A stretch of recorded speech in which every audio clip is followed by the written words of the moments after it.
من المسجد الحرام إلى المسجد الأقصى صدق الله مولانا العظيم وبلغنا رسوله النبي الكريم.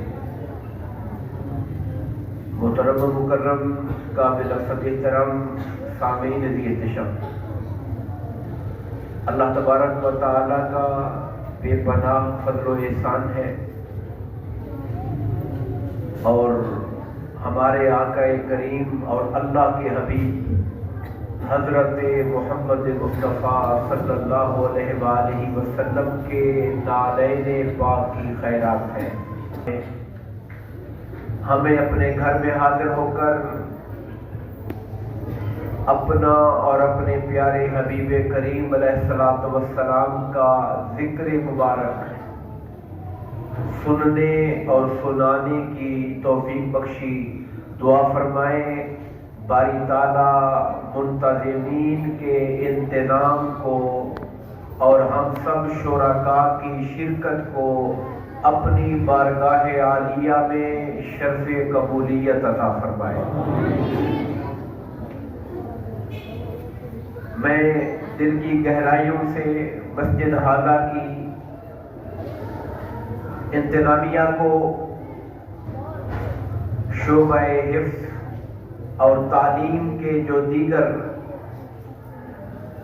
مختلف خواتین کے لیے، مردوں کے لیے، بچوں کے لیے جو شعبہ جات بنائے گئے ہیں اور اس کا بڑے عمدہ طریقے کے ساتھ انتظام و اہتمام ہو رہا ہے، اللہ تعالیٰ ان تمام منتظمین کی اور اہل محلہ جن کے تعاون سے یہ کام ہوتا ہے، اللہ تعالیٰ سب کی کاوشوں کو اپنی بارگاہ میں شرف قبولیت عطا فرمائے اور اپنے اس گھر کو تا قیام قیامت آباد فرمائے، قرآن اور سنت کی تعلیمات کا مرکز بنائے، اللہ اور اس کے رسول کی محبت اور عشق کے فروغ کا مرکز بنائے.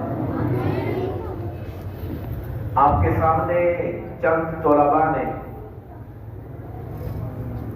حفظ قرآن کے حوالے سے، اس کی تکمیل کے حوالے سے اپنی اسناد لی، مبارکبادیں لی.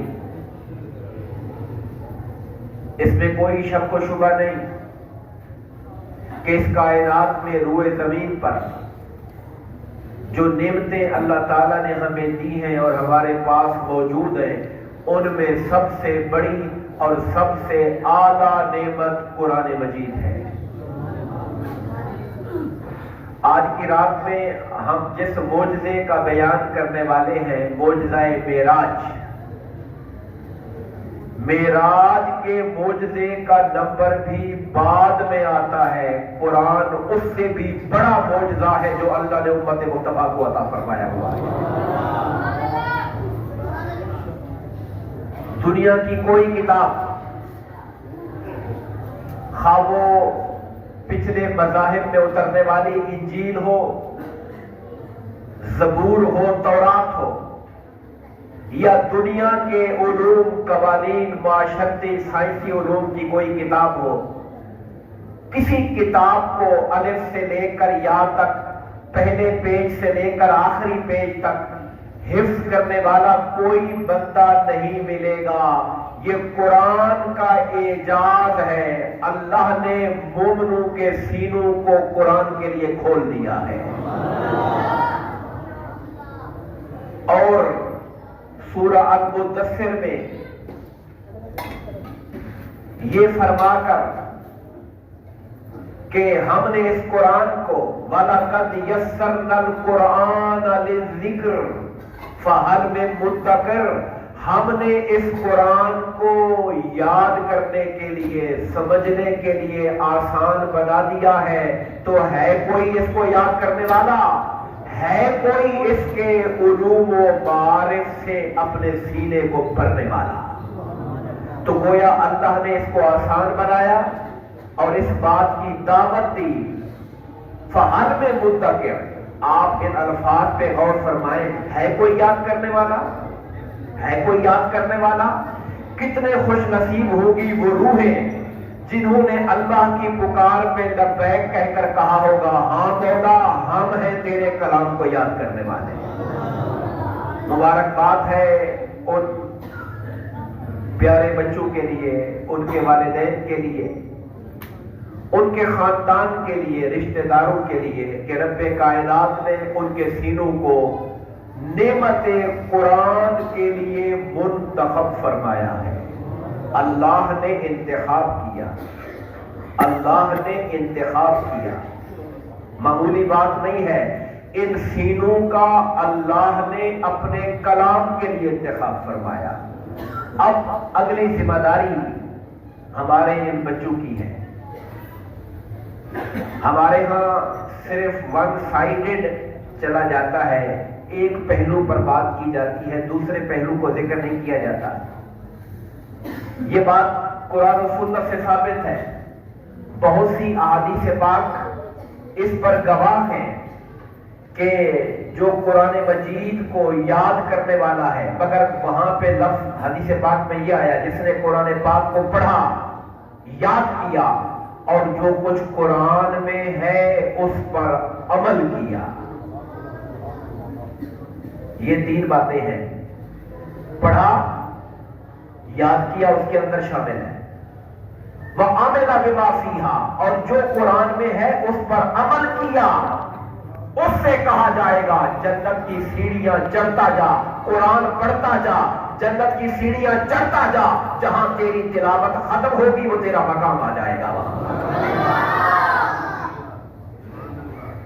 ہمارے ایک استاد تھے، اللہ تعالیٰ انہیں دنیا اور آخرت کی کامیابیاں دے، ترقیاں دے.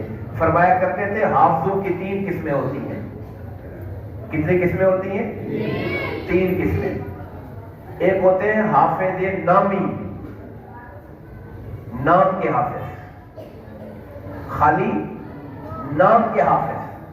ایک بار قرآن پڑھ لیا، یاد کر لیا، اس کے بعد قرآن سے کوئی تعلق ہی نہیں، اس کے بعد قرآن سے کوئی رشتہ ہی نہیں. قرآن ان کی زندگی کا حصہ نہیں بنا، قرآن ان کا اوڑھنا، ان کا بچھونا نہیں بنا. انہوں نے قرآن پڑھ تو لیا مگر قرآن مجید میں غور نہیں کیا، اس کو سمجھنے کی کوشش بھی نہیں کی، اس پر عمل کرنے کا شوق بھی نہیں رکھا.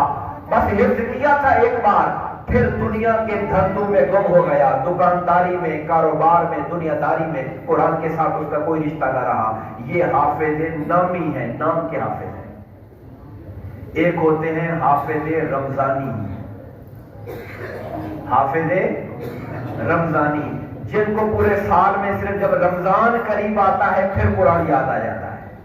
پھر داڑھی بھی تھوڑی بڑی کر لیتے ہیں کہ چلیں جی اب تراویح پڑھانی ہے، اور پھر اس مہینے سے پہلے زور شور لگا دیا، تراویح پڑھیں، عید کے بعد داڑھی بھی صاف، قرآن بھی وہی کر رکھا، واللہ خیر صلاح. یہ حافظ رمضانی ہوتے ہیں.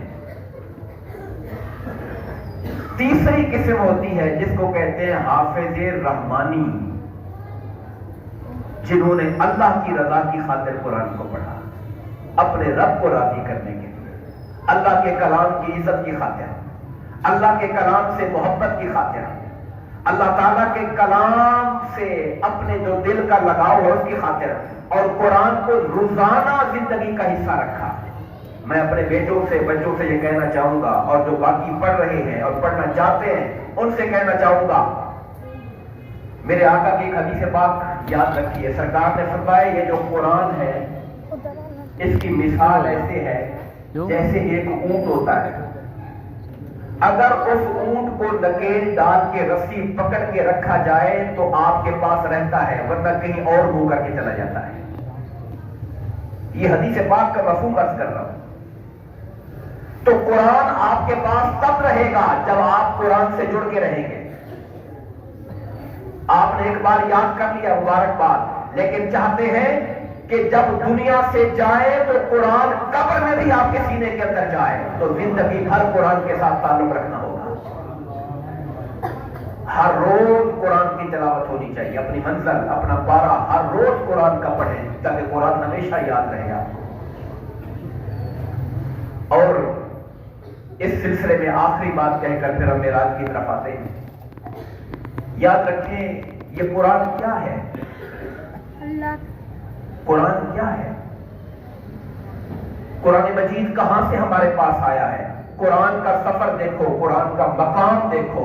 یہ قرآن سب سے پہلے علم الہی میں تھا. میں چاہوں گا کہ نوجوان حافظ بچے اس بات کو یاد رکھیں، قرآن کہاں سے چلا. قرآن سب سے پہلے کہاں تھا؟ علم الہی میں تھا. علم الہی سے قرآن جب اللہ نے چاہا تو اسے لوح محفوظ پہ منتقل کر دیا. پہلے نمبر پہ کہاں تھا؟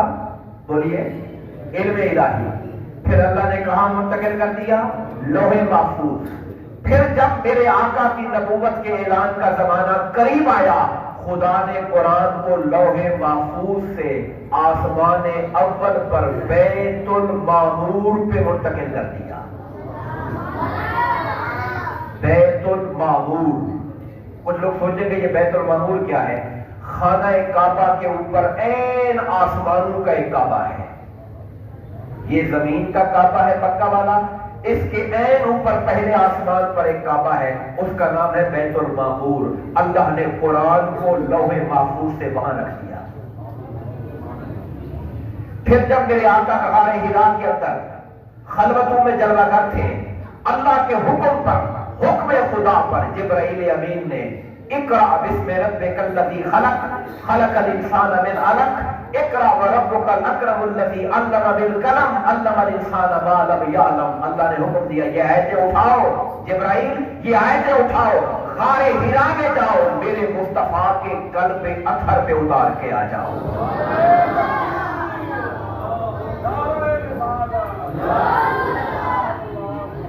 تو پھر اللہ کے حکم پر جبرائیل امین قرآن کو اٹھاتے رہے وہاں سے. کون اٹھانے والا تھا؟ جبرائیل. حکم اللہ کا تھا، اٹھانے والے جبرائیل تھے، اور اترتا تھا سینہ مصطفیٰ پر، قلب مصطفیٰ پر اترا کرتا تھا. اور یہ وہ قرآن ہے جو قلب مصطفیٰ میں اترا. اور بڑی ایمان افروز بات ہے، جب جبرائیل حضور پر یہ کلام اتارتے تھے، میرے آقا یاد کرنے کے لیے قرآن کو دہرانا شروع کر دیتے تھے. کوئی بات آپ نے جب یاد کرنی ہو تو کیا طریقہ ہوتا ہے؟ آپ فٹافٹ اس کو ریوائز کرتے ہیں، پھر دہراتے ہیں 2-3 بار تاکہ یاد ہو جائے. اللہ پاک نے جب اپنے حبیب کو یہ مشقت کرتے دیکھا تو کہا ہے حبیب جب ہم آپ پہ قرآن اتارتے ہیں آپ خاموشی سے اطمینان سے سنتے رہا کریں. اسے آپ کے دل میں اتارنا بھی ہمارے ذمے، یاد کرانا بھی ہمارے ذمے، معنی سمجھانا بھی ہمارے ذمے ہے. آپ تکلیف نہ کیا کریں، یہ ہمارے ذمے ہے. سنقرئک فلا تنسا، ہم ایسا پڑھائیں گے مصطفیٰ کہ آپ کبھی اسے بھولو گے ہی نہیں. میں وہ آخری بات عرض کر رہا تھا، یہ اللہ کا کلام ہے. لوح علم الہی، لوح محفوظ، بیت المعمور، قلب مصطفیٰ، اور پھر زبان مصطفیٰ سے صحابہ کرام کے سینوں کے اندر آیا ہے، اور پھر آگے امت کے اندر چلتا ہے. یہ اللہ کا کلام ہے. اور یاد رکھنا کہ اللہ سے بڑھ کر غیرت والی ذات کوئی نہیں ہے. اللہ سے بڑھ کر غیرت والی ذات کوئی نہیں ہے. جس طرح اللہ غیرت والا ہے، اللہ کا کلام بھی غیرت والا ہے.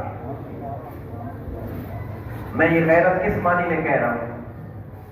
آپ نے مجھے یہاں بلایا، اگر میں یہاں پہ آؤں اور مجھے کوئی سلام دعائی نہ کرے، پوچھے ہی نہ، بٹھائے ہی نہ، تو کیا آئندہ کوئی غیرت والا بندہ دوبارہ آئے گا یہاں پر؟ نہیں آئے گا. کہے گا نہیں یار کوئی عزت نہیں کی ہماری کسی نے.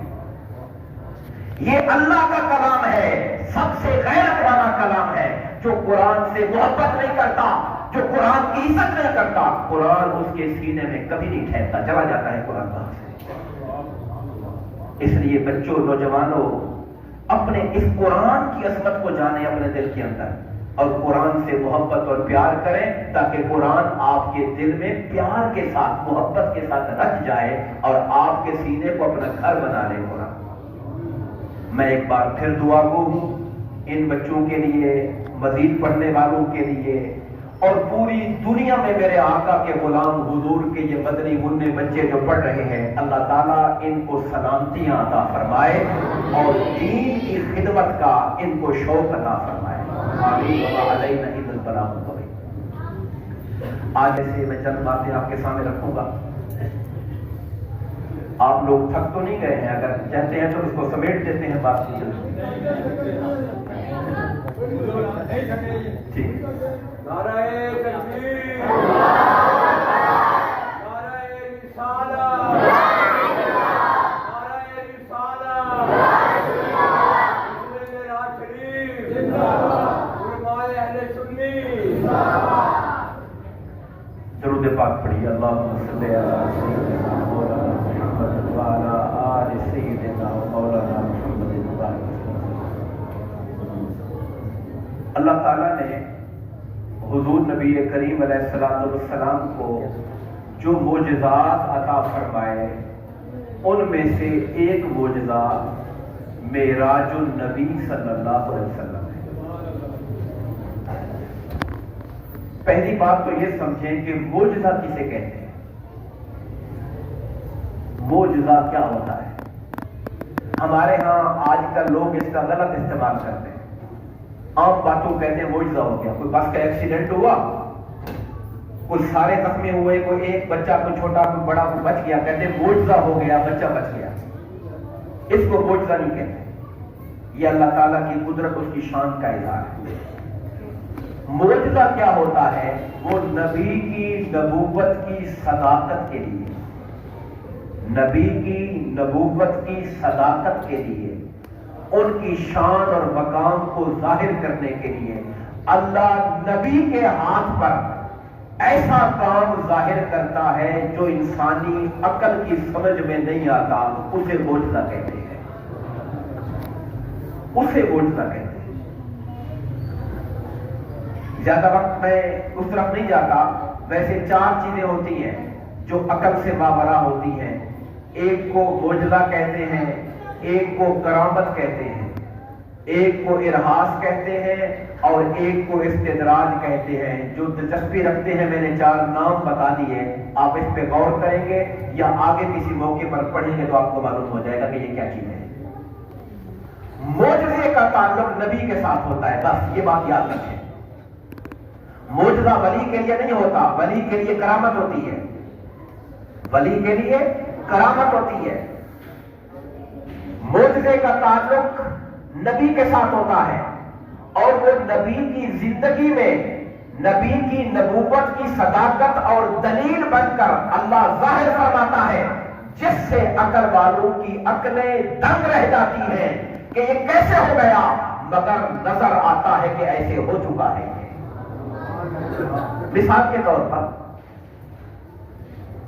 ایک آدمی جو لا علاج مریض ہو جائے، جس کے بارے میں ڈاکٹر کہہ دیں کہ یہ لا علاج ہے، بس اس کی خدمت کریں، جتنے دن باقی ہے اس کے بعد یہ اللہ کو پیارا ہو جائے گا، وہ بندہ اسے کوئی صرف حضرت عیسیٰ علیہ السلام جیسی شخصیت اپنا ہاتھ پھیر کے شفا یاب کر دے تو اسے معجزہ کہا جاتا ہے۔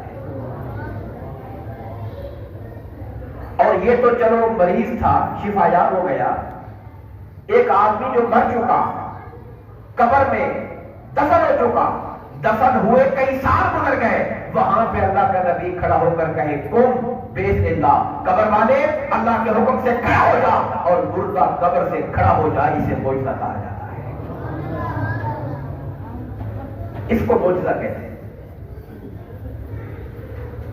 حضرت ابراہیم علیہ السلام کو آگ کے چولہے میں ڈالا گیا، آگ کا کام چلانا ہے، ابراہیم علیہ السلام آگ میں گئے تو آگ گلو گلزار بن گئی، ٹھنڈی ہو گئی۔ یہ ابراہیم علیہ السلام کا معجزہ ہے۔